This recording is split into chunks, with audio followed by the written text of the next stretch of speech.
स्तोत्र नोत आनी सो. सर्वेस्पोर राजा आनी मनसुबेदार. सर्वेस्पोराक नवें गीत रचून गायात. शेकांचेक प्रितुमे वयर सर्वेस्पोराक सोद गितां गायात. होय सर्वेस्पोराच्या मानाक गायनां करात. ताच्या नांवांची वाखाणणी करात. ताणें दिल्ली सोडवून दिसान दीस परगट करात. ताचे मोहिमेची खबर राष्ट्रा मदें गाजयात. सगळ्या पोरजां मदें ताच्या औचोऱ्यांचें वर्णन करात. तोर व्हडतो सर्वेस्पोर मान भोवमान ताका फावो आनी खंयच्याय देवाचें ताचे इतलें भेंय धरचें. राष्ट्रांचे देव म्हणल्यार फकत मनशांची घडपान. सर्वेस्पोर जाल्यार स्वर्गाचो रोसणार. तेज्या वैभवा मदें ताचें आसन. ताच्या मंदिरांत जिगजिगतात ताची पदवी आनी सुंदराय. प्रिथुवेचे पोरजांनो, सर्वेस्पोराक नमस्कार करात. सर्वेस्पोराची मोहिमा आनी बोळ वाखाणात.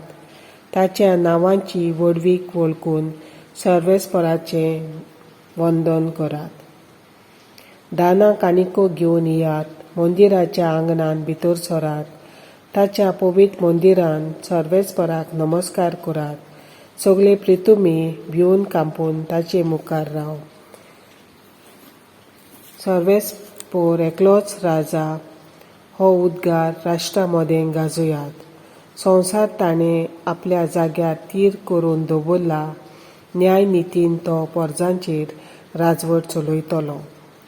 सर्वेस्पोरा मुखार सर्ग उलासूं, प्रितूम संतोसूं, समदीर दर्या गणगणोन आनी तातूंत भरलां तें सगळें गणगणूं. फुलां फळांनी नेटोयलेलीं, शेतां बाटां संतोषान हांसून नाचून, रानांतलीं रूख झाडां सगळीं आनंदान मुरगटून बुरगटूं. कित्याक हो पळय सर्वेस्पोर येवचो जालो. प्रितुमेची मनसुबी करूंक तो येता. संवसाराची तो नितीन मनसुबी करतलो आनी न्यायेन राष्ट्रांची जोडटी.